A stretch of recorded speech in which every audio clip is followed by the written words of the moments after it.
Maya's fingerprint unlocked the hidden entrance to the facility, a seemingly ordinary maintenance door built into the mountain's base. The elevator descended for nearly 2 minutes, the only sound being the soft hum of magnetic stabilizers. When the doors opened, the cavernous underground hangar greeted her with a symphony of activity, welding sparks cascading like fireworks, the rhythmic clanging of metal on metal, and the low murmur of brilliant minds solving impossible problems. "They're laughing at us," Maya announced, drawing the attention of her team. 12 faces turned toward her, expressions ranging from curiosity to defiance. The Imperial ambassador called Earth an amusing curiosity with limited strategic value. Dr. Fatima Rahman set down her diagnostic tablet and approached.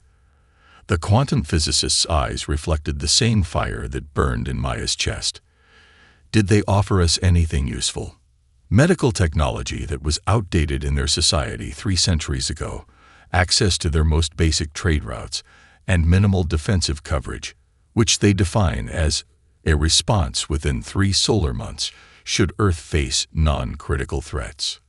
Luis Ortega, who was calibrating the neural interface chair, laughed bitterly.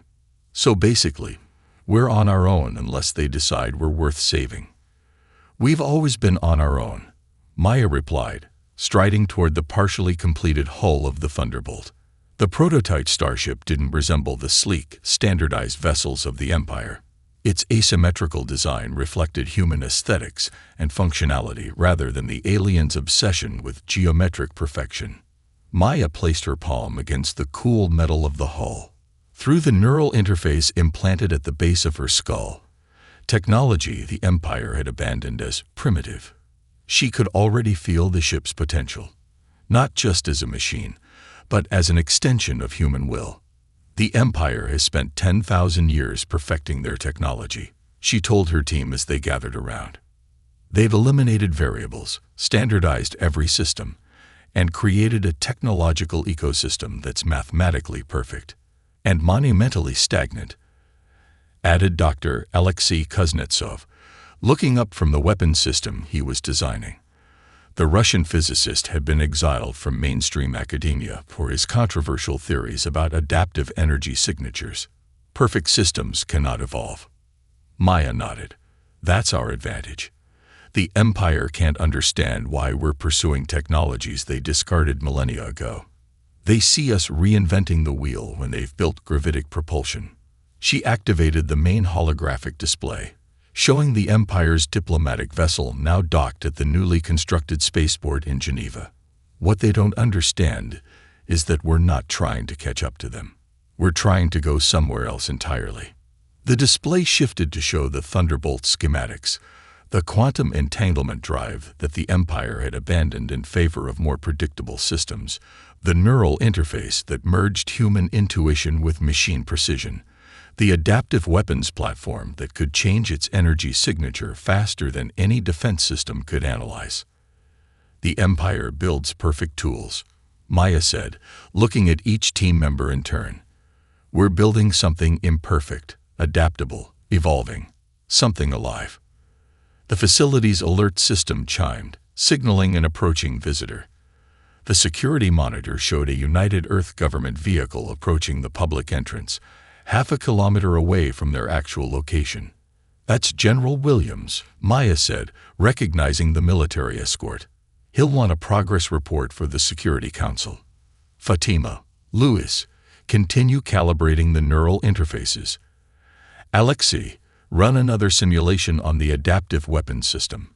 Everyone else, standard cover protocol." As her team dispersed, Maya took one last look at the Thunderbolt. Even incomplete, it represented humanity's refusal to accept the Empire's assessment of their potential. They weren't building a ship, they were building a declaration. A statement that humanity would chart its own course among the stars, not as imitators of Imperial technology, but as innovators of something entirely new. Admiral Vexlar's inspection ended with a dismissive flick of his upper appendages, a gesture Maya had come to recognize as the Imperial equivalent of an eye roll.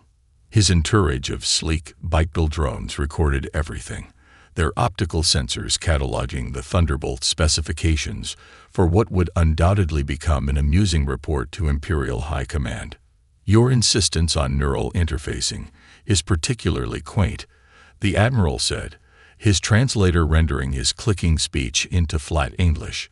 "We abandoned such technology during our third evolutionary phase. The biological component introduces too many variables, too much potential for error."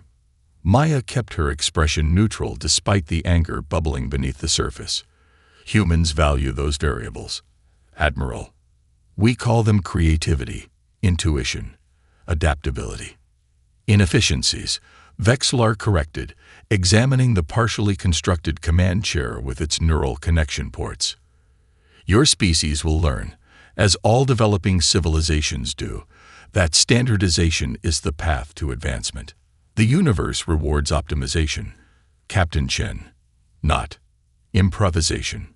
After the Imperial delegation departed, the team gathered in the cramped break room adjacent to the main hangar. Louis slammed his coffee mug down harder than necessary. "They're so convinced of their superiority that they can't even see what we're building." "Good," Maya replied. "Their blindness gives us time." On the wall-mounted display, footage from Geneva showed Imperial representatives unveiling their generous technological package to Earth's governments. Medical devices that could cure some cancers but not others, agricultural enhancements that increased yields but required Imperial fertilizers, defensive shields that protected against meteorites but not weapons. "They're creating dependencies, not partnerships," Fatima observed, her fingers absently tracing equations on her tablet. "Every gift comes with strings that bind us more tightly to their economic system." Alexei nodded. "The Soviets used similar tactics with satellite states, give enough to create gratitude, but never enough for independence." Maya turned away from the display. "Schedule update. I want the neural interface online by the end of the week.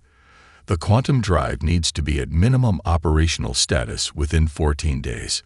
That's pushing our timeline up by nearly a month," Louis protested. "We haven't even finished the stability tests on the entanglement matrix." "We don't have a month," Maya replied, bringing up a new set of data on her personal tablet. "Our deep space monitoring station at Lagrange Point 2 detected these energy signatures last night. Imperial vessels, moving at high speed toward the outer rim." The team crowded around, studying the readings with growing concern. "That's a combat fleet," Alexei said, his experience from the Russian Space Forces evident in his analysis.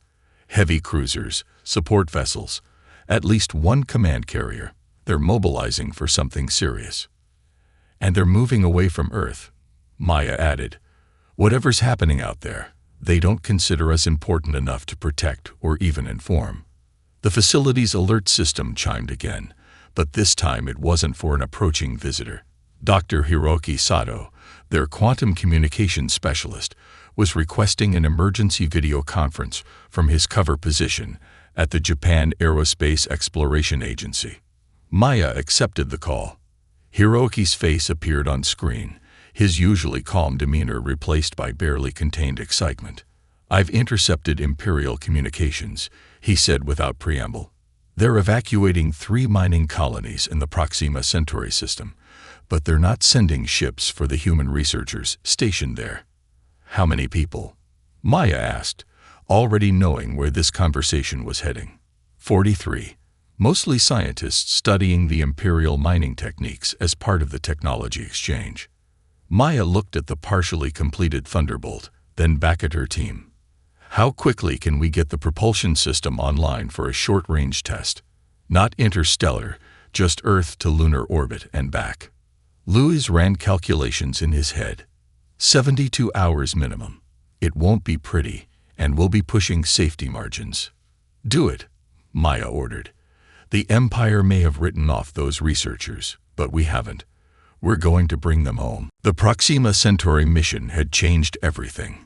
3 weeks after the Thunderbolt's return, with 43 rescued scientists and a wealth of data from the hastily abandoned Imperial outpost, Maya stood before a classified session of the United Earth Security Council. The chamber was sealed against both conventional and imperial surveillance, a rare forum where humanity could speak freely. The Empire isn't just neglecting us, Maya explained, projecting images captured from the Proxima system. They're retreating strategically, abandoning positions they've held for centuries. General Williams, Maya's reluctant ally in military command, advanced the holographic display to show the spread of darkness across Imperial space. Captain Chen's intelligence confirms what our deep space monitoring has detected. Something is consuming entire systems at the edge of mapped space, and the Empire is losing. They call it the Scourge, Maya continued. From what we gathered at the Proxima outpost, it began as isolated incidents, ships disappearing, outposts going dark. The Empire initially classified it as piracy or rebellious elements. By the time they recognized the pattern, the Scourge had established a foothold in 3 sectors. The Security Council members exchanged worried glances. The Chinese representative leaned forward. If this threat is as significant as you suggest, why would the Empire not inform us or include Earth in their defense planning? Because they don't consider us worth saving, Maya answered bluntly.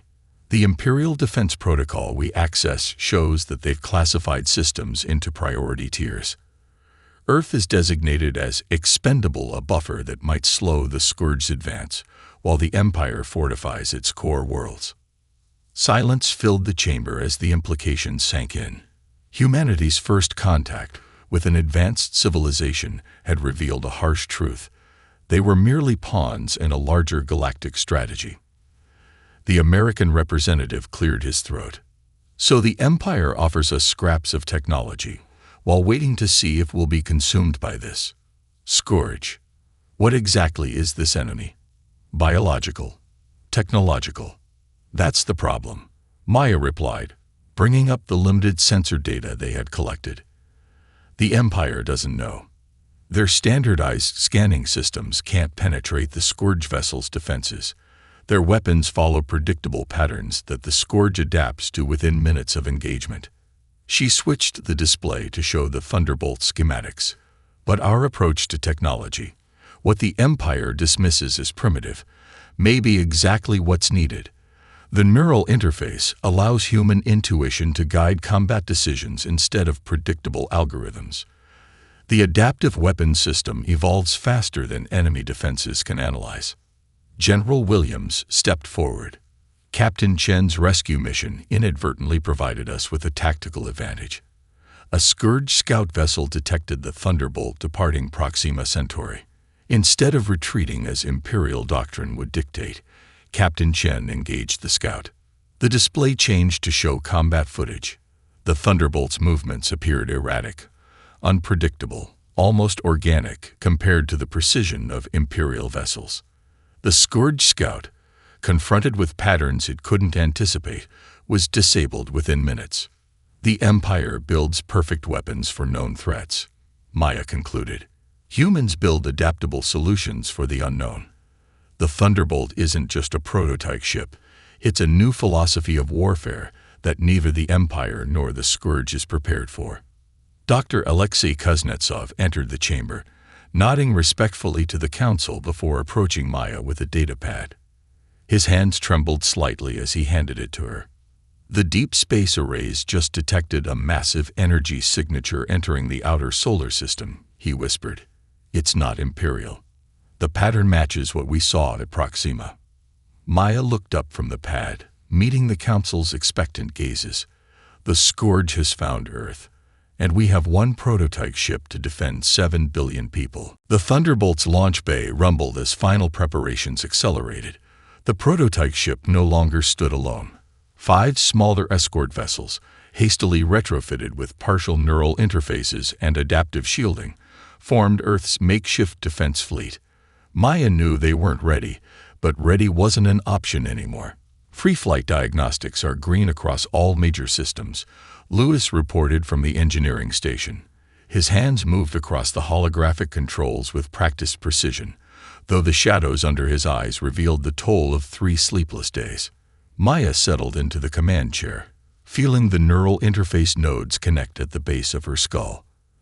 The familiar cold tingle spread through her cerebellum as the Thunderbolt systems synchronized with her nervous system. The ship didn't just respond to her commands, it anticipated them, the neural pathways forming a symbiotic relationship that the Empire's AI-driven vessels could never replicate. Neural handshake complete, she confirmed, opening her eyes to see data overlays enhancing her natural vision. All crew to final positions. Prepare for launch sequence. The 12-person crew worked with silent efficiency, each selected not just for technical brilliance, but for neurological compatibility with the interface system. Dr. Fatima Rahman monitored the quantum drive, her consciousness partially merged with the entanglement matrix. Alexei Kuznetsov's focus was split between the adaptive weapons platform and defensive systems, his military experience guiding the theoretical technology into practical application. Security Council is on emergency broadcast. Communications Officer Hiroki Sato announced. General Williams requests final confirmation. Maya activated the comm system with a thought. Thunderbolt to command. We are green across all systems. Request launch clearance. General Williams' voice came through, tense but controlled. Scourge vessels have bypassed Jupiter's orbit. Long-range scans detect 11 ships of varying configurations. You are cleared for immediate launch. Godspeed, Captain Chen.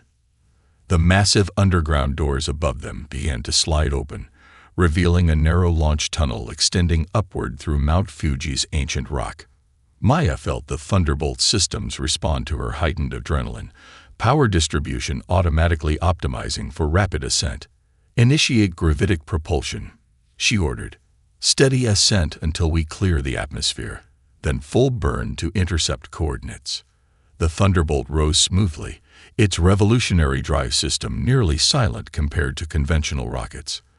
Through the neural interface, Maya felt the subtle vibrations of the hull, the minor fluctuations in the gravitational field, the whisper of atmosphere against the ablative shielding. The ship wasn't just a vehicle, it was becoming an extension of her body, responding to her instincts rather than just her commands. As they cleared Earth's atmosphere, the full majesty of space opened before them. Maya allowed herself one brief moment to appreciate the beauty. The curve of Earth below, the distant pinpoint of Mars, the endless starfield. Then her focus shifted to the tactical display, where 11 red markers approached from the outer system. Scourge vessels maintaining course toward Earth, Tactical Officer Jin Park reported. Their formation suggests they haven't detected us yet. They're expecting Imperial tactics, Maya replied.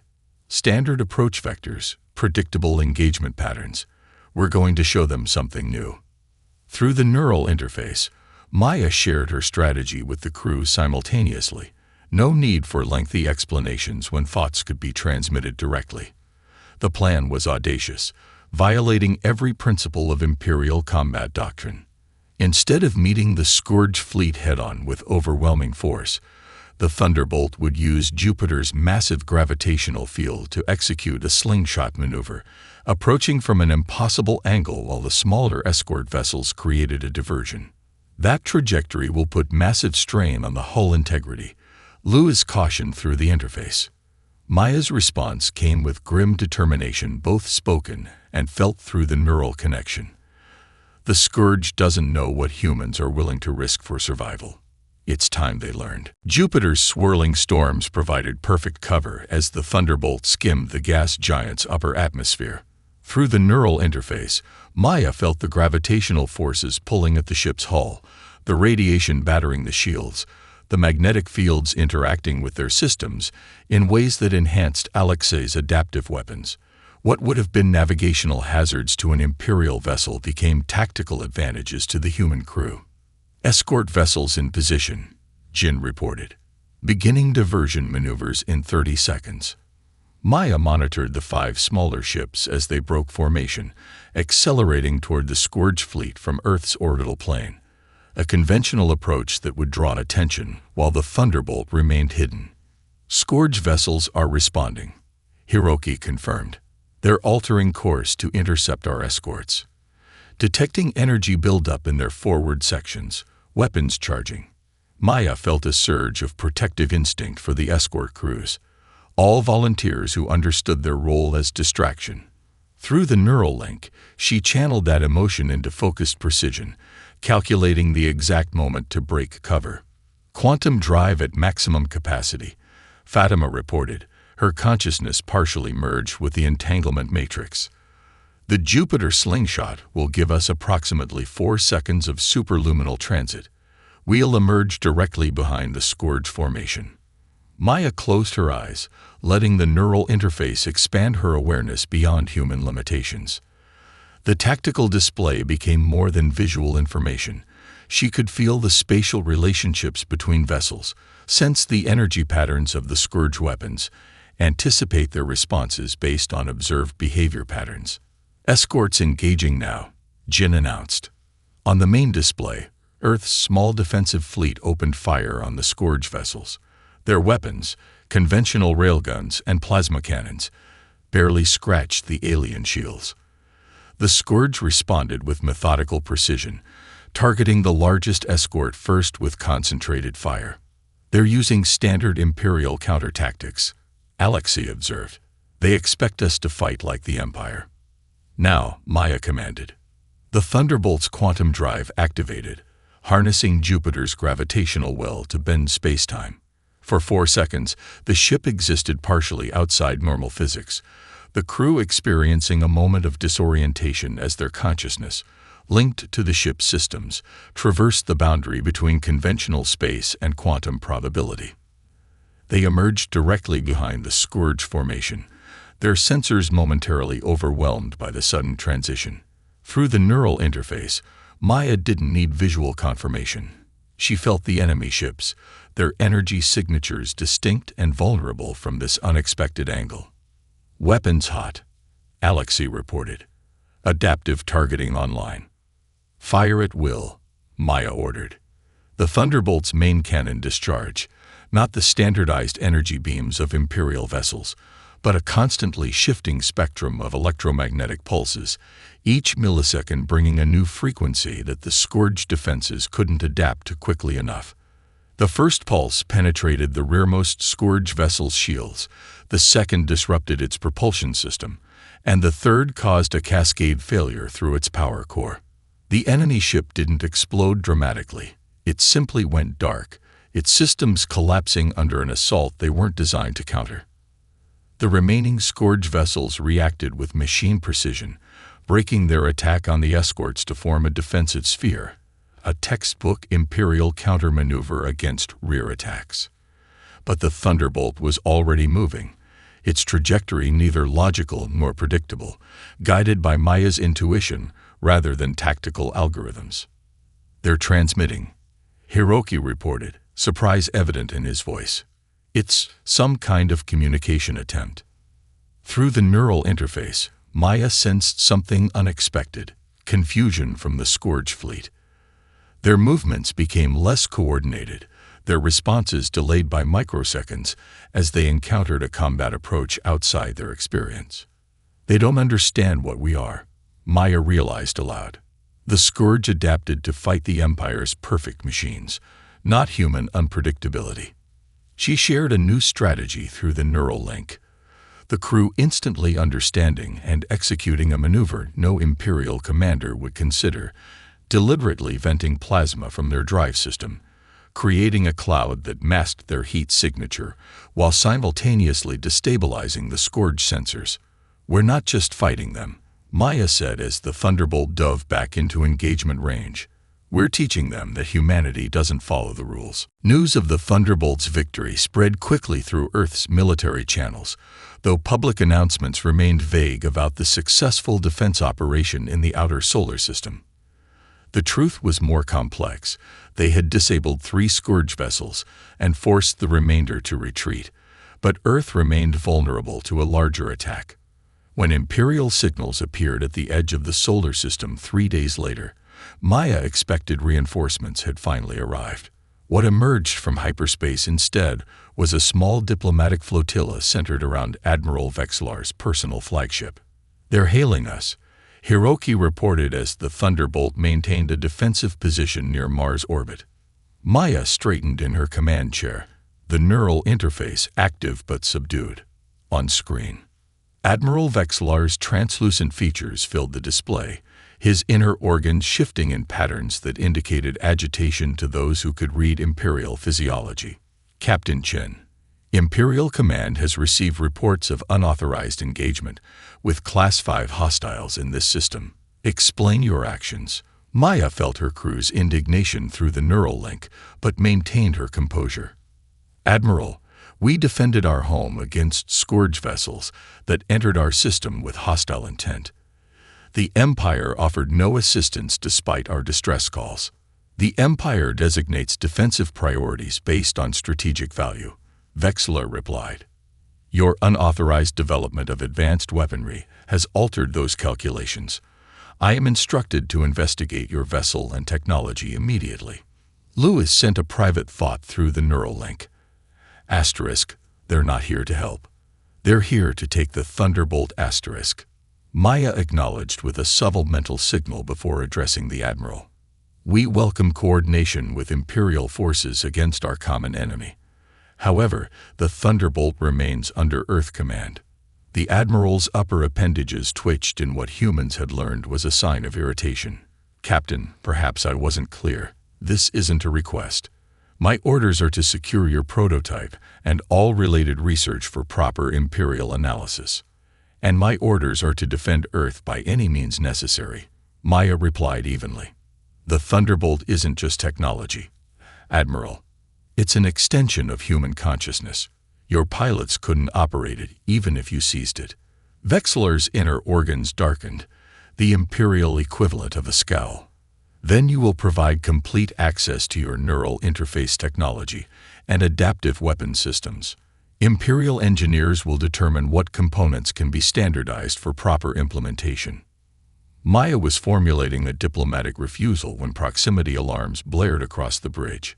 Long-range sensors detected multiple quantum distortions forming at the solar system's edge, the distinctive signature of a major scourge fleet. Admiral, Maya said urgently, we have incoming scourge vessels. At least 20 ships, larger configurations than we've encountered before. Vexlar's attention shifted to someone off-screen, receiving information from his own sensors. When he turned back, his physiological patterns had shifted from aggression to concern. This changes the immediate tactical situation, he conceded. I have 3 light cruisers and my command vessel. What defensive capabilities does Earth currently maintain? The Thunderbolt, 3 remaining escort vessels, and a planetary defense grid that won't stop their main ships, Maya answered honestly. But we have something more valuable than numbers. Experience fighting them successfully. The Admiral's appendages moved in the Imperial gesture of reluctant acknowledgement. Propose a joint defensive strategy, Captain. My vessels will coordinate under Imperial tactical protocols. Maya activated the ship-wide neural link, connecting her entire crew to the tactical planning session. Through the interface, they rapidly modeled defensive scenarios, rejected standard approaches, and developed unorthodox solutions that no Imperial battle computer would consider. Admiral, Maya said finally, standard Imperial formations will fail against their adaptive capabilities. We need to implement unexpected patterns, asymmetric responses that they can't predict. Vexlar's inner organs pulsed with what might have been skepticism. Imperial doctrine has been refined over 10,000 years of warfare, and yet the scourge is winning, Maya countered. Admiral, you can follow your doctrine, and we'll watch your ships die one by one. Or you can try something the enemy hasn't adapted to yet, human intuition. After a long moment, the Admiral's appendages shifted in the gesture humans had learned meant provisional agreement. Transmit your tactical approach. We will. Consider modifications to standard protocol. Maya nodded, sensing the first crack in Imperial certainty, a small victory almost as important as the ones they needed to win against the approaching Scourge fleet.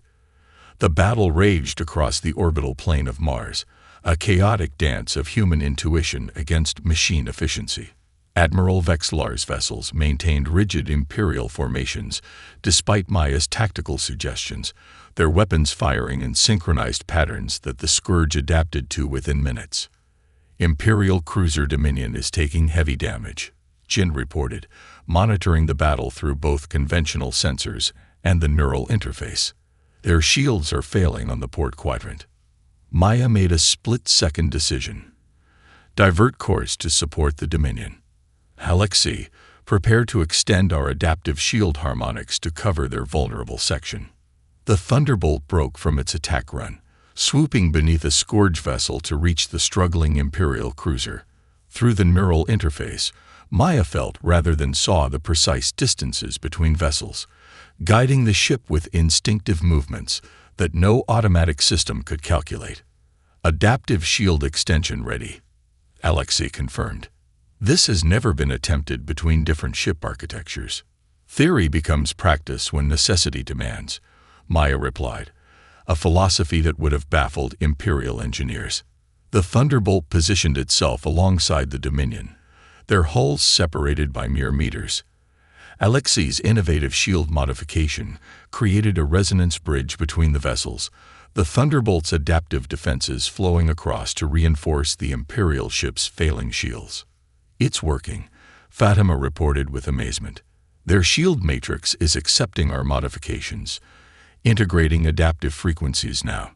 Admiral Vexlar's voice came through the communication system. Captain Chen, what are you? He paused as his ship's sensors registered the shield reinforcement. This is not standard protocol. Our systems are not designed for external modification. Human innovation rarely follows protocol, Admiral. Maya responded, guiding the Thunderbolt through evasive maneuvers that the linked Dominion was forced to follow. Sometimes the best solution isn't the most efficient one. A Scourge energy beam struck the reinforced section of the Dominion's shields. Instead of collapsing as expected, the adaptive field shifted frequency, absorbing and dispersing the attack. The Imperial crew, witnessing this impossible defense, fell silent in their communications. The Neuralink suddenly flared with warning signals. Jin's voice cut through the tactical chatter. Scourge vessel approaching from Vector 337. Energy signature indicates a concentrated attack. Maya felt the threat more than saw it. A massive Scourge vessel had broken from the main engagement, its weapon systems charging beyond normal parameters. The target wasn't the Thunderbolt or even the vulnerable Dominion. It was aiming directly for Earth, visible as a blue marble in the distance. They're attempting a long-range planetary strike, Maya realized aloud. All power to engines. Intercept course. The Thunderbolt disengaged from the Dominion, its quantum drive flaring as it accelerated to impossible speeds. The neural interface translated Maya's desperate determination into pure velocity, pushing systems beyond safety limitations. Through the link, she felt her crew's unified purpose, Earth's defense overriding all other concerns. We can't match their firepower, Alexei warned. That vessel outmasses us 6-1. We don't need to defeat it, Maya responded. We just need to disrupt their targeting. The Thunderbolt screamed through space, inserting itself between the Scourge vessel and its planetary target. With no time to coordinate with Earth's defenses or the Imperial fleet, Maya made a decision that violated every principle of self-preservation. Divert all power from shields to the adaptive jamming array, she ordered. Full spectrum disruption, maximum radius. Lewis's alarm pulsed through the neural link. Without shields, any direct hit will. I know, Maya cut him off. Do it. The Thunderbolt's external defenses collapsed as energy redirected to the experimental jamming system. The ship became a floating beacon of electromagnetic chaos, broadcasting randomized frequencies across the full spectrum used by Scourge targeting systems. The massive enemy vessel fired, a concentrated beam of destructive energy that would have bypassed Earth's defenses and devastated a continent. Instead, it struck the unshielded Thunderbolt directly. Maya felt the impact through the neural interface, a searing pain as systems overloaded and hull sections vaporize.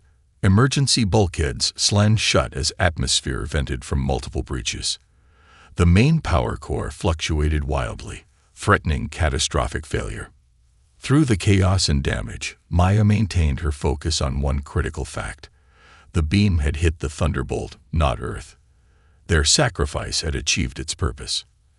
As consciousness began to fade from the neural feedback of the damaged ship, Maya heard Admiral Vexlar's voice-breaking protocol with what sounded almost like concern. Thunderbolt, report status. Captain Chen, respond. Her last thought before the emergency systems forced a neural disconnection was simple but profound. The Empire builds perfect weapons. Humans build perfect sacrifices. Maya awoke in the Imperial flagship's medical bay, surrounded by unfamiliar technology designed for beings with different physiologies. The neural interface implant at the base of her skull throbbed with phantom connections to a ship that was no longer there. Beside her bed, Admiral Vexlar stood motionless in the Imperial posture of contemplation. "The Thunderbolt?" she asked, her voice hoarse. "Severely damaged but salvageable," the Admiral replied. His translator rendered his clicks and whistles in a tone that seemed almost respectful. "Your engineering officer's emergency protocols prevented total core failure. Most of your crew survived, though many sustained injuries similar to yours." Maya tried to sit up but found her body uncooperative. "Earth, the Scourge. Your planet remains safe," Vexlar assured her. "After your intervention, the remaining Imperial vessels adopted your tactical suggestions. The combination of our firepower with your unpredictable maneuvers forced the Scourge to retreat." Relief flooded through Maya, temporarily overwhelming the pain. "You actually implemented human tactics." The Admiral's appendages moved in what she had learned was a gesture of reluctant acknowledgement. Imperial doctrine states that when standard protocols fail, adaptation becomes necessary for survival. He paused, inner organs shifting in patterns that indicated internal conflict. "Your methods were chaotic, inefficient, and violated basic principles of strategic deployment. They were also undeniably effective." A human doctor entered. Dr. Fatima Rahman, her right arm in a regenerative cast, but otherwise intact.